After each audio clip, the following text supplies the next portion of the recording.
प्रिय भक्तों, जय माता दी। दोस्तों, आज है चैत्र नवरात्रि का पहला दिन और आज हम आपको इस वीडियो में बताने वाले हैं कि नवरात्रि के पहले दिन करें माँ शैलपुत्री की पूजा और जानते हैं भोग, आरती और उनकी अंत में सुनेंगे हम व्रत की कथा, जो कि सुनने से हमारी सारी मनोकामनाएं पूर्ण होती हैं और आज पहले दिन हमें ये कथा अवश्य सुननी चाहिए। तो दोस्तों, चलिए वीडियो को शुरू करते हैं।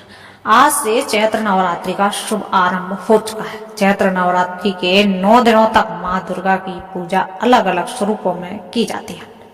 नवरात्रि के पहले दिन माँ दुर्गा के पहले स्वरूप माता शैलपुत्री की पूजा की जाती है। इस दिन घट स्थापना के बाद माँ शैलपुत्री की विधि विधान से पूजा अर्चना की जाएगी।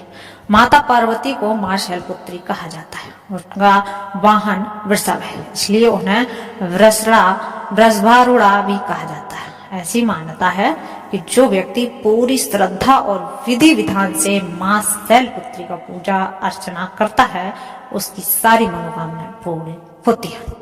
साथ ही व्यक्ति के जीवन में कष्ट है तो उनसे भी छुटकारा मिलता है।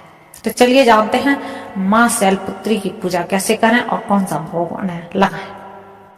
नवरात्रि के पहले दिन पूजा जाने वाली देवी माँ शैलपुत्री का स्वरूप अत्यंत शांत, सरल, सुशील और दया से पूर्ण है।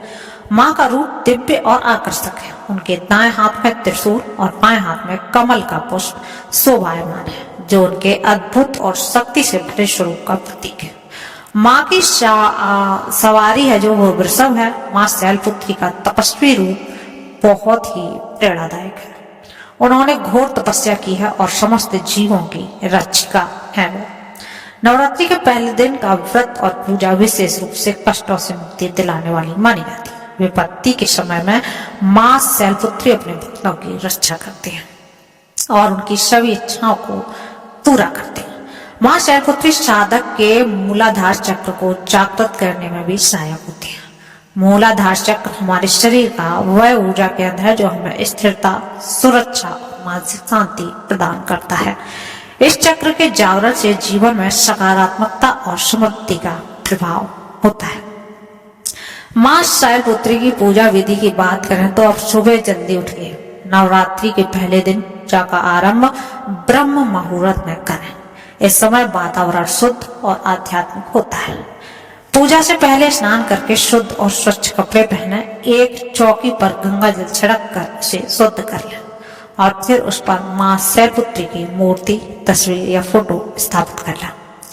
कलश स्थापना के लिए पूरे परिवार के साथ विधि पूर्वक कलश की स्थापना करें। यह कार्य नवरात्रि पूजा का बहुत ही प्रमुख हिस्सा रहता है। कलश स्थापना के बाद माँ शैलपुत्री का ध्यान मंत्र ओम देवी शैलपुत्राय नमः और पूरा मंत्र है जो उसका उच्चारण अवश्य करें। साथ ही नवरात्रि व्रत का संकल्प लें।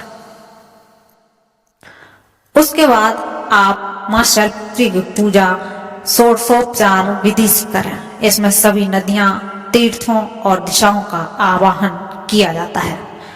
माता को सफेद, पीले या लाल फूल माँ शैलपुत्री को आप अर्पित करिए। साथ ही कुमकुम का तिलक भी आप अवश्य करें। माँ के समक्ष धूप और दीपक जलाएं। साथ ही 5 देसी घी के दीपक भी जलाइए ताकि सकारात्मक ऊर्जा का संचार आपके घर में हो। आरती करें। इसके बाद माँ शैलपुत्री की आरती उतारें। माँ की आरती करने से व्यक्ति को उनकी कृपा प्राप्त होती है। पूजा के बाद माँ शैलपुत्री की कथा, दुर्गा चालीसा, दुर्गा स्तुति या दुर्गा सप्तशती का पाठ करना बिल्कुल ना भूलें। इससे माँ की आशीर्वाद प्राप्त होती है। परिवार के साथ जय माता दी के जयकारे लगाएं। इससे घर में सकारात्मक ऊर्जा का प्रभाव होता है। भोग अर्पित करें। अंत में माँ शैलपुत्री को भोग लगाएं। शाम के समय भी पूजा करें। इस समय भी माँ की आरती उतारें और मंत्र जाप करने के ध्यान लगाएं। माँ शैलपुत्री की पूजा में विशेष रूप से सफेद रंग का महत्व है, जो शांति और पवित्रता का प्रतीक है। माँ शैलपुत्री को प्रसन्न करने के लिए सफेद रंग की सामग्री का अर्पण करना आवश्यक होता है। माँ शैलपुत्री को सफेद रंग के फूल अर्पित करें। पूजा में माँ को सफेद मिठाई जैसे खीर, खाजा, सफेद लड्डू अर्पित करें। सफेद रंग की अन्य सामग्री जैसे दूध और दही भी आप अर्पण कर सकते हैं। माना जाता है कि मां शैलपुत्री की पूजा में विशेष रूप से कुंवारी कन्याओं को अच्छे वर की प्राप्ति होती है, घर में धन धान्य की कमी नहीं रहती है और समृद्धि का वास होता है। इसके अलावा यह पूजा घर में सुख, शांति, प्रेम और समृद्धि लाती है। श्रद्धा पूर्वक पूजा करने से परिवार में सकारात्मक ऊर्जा का संचार, जीवन स्थिरता प्राप्त होती है। दोस्तों, मां शैलपुत्री की आप कथा की बात करते हैं तो दोस्तों, आप अपनी मनोकामना को लेकर आप कथा अगर सुनते हैं तो अवश्य आपकी मनोकामना पूर्ण होती है। दोस्तों पौराणिक कथा के अनुसार माना तो मां शैलपुत्री राजा दक्ष प्रजापति की पुत्री थी, जिसका नाम सती था। उनका विवाह भगवान शंकर जी शिव से हुआ, लेकिन राजा दक्ष प्रजापति नहीं चाहते थे कि उनकी पुत्री का विवाह शिव जी से, जिसकी वजह से वह अपनी पुत्री सती और भगवान शिव से नाराज रहते थे। एक बार प्रजापति दक्ष ने यज्ञ करवाने का फैसला लिया। इसके लिए उन्होंने सभी देवी देवताओं को निमंत्रण भेज दिया। अपनी पुत्री सती और दामाद भगवान शिव को नहीं मिलाया उस यज्ञ में। देवी सती उस यज्ञ में जाने के लिए बिल्कुल बेचैन थी, लेकिन भगवान शिव ने उन्हें बिना निमंत्रण के वहां जाने से मना किया। लेकिन सती स्त्री हट माता नहीं मानी और अपनी हट पर अड़ी रही। इसके बाद महादेव विवश थे और उन्होंने उन्हें वहां जाने की इजाजत दी थी।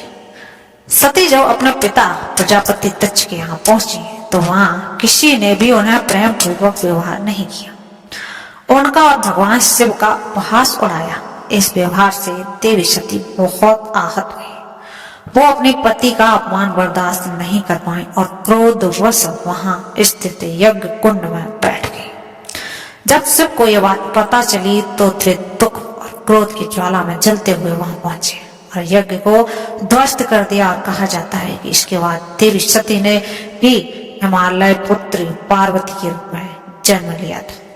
हिमालय की पुत्री होते के नाते देवी पार्वती को शैलपुत्री के नाम से जाना जाता है, जो कि हमारे नवरात्रों में सबसे पहला दिन शैलपुत्री का माना जाता है। दोस्तों, अगर आप भी ये कहानी नवरात्रि के पहले दिन सुनते हैं या पढ़ते हैं तो आपकी सारी मनोकामनाएं पूर्ण अवश्य होती है। दोस्तों, फिर मिलेंगे एक नई कहानी के साथ, कल एक नई दिन के साथ और एक नई माता के साथ। तब तक के लिए दोस्तों, चैनल पर नए हैं तो चैनल को कर लीजिए सब्सक्राइब और दबा लीजिए बेल आइकन। धन्यवाद।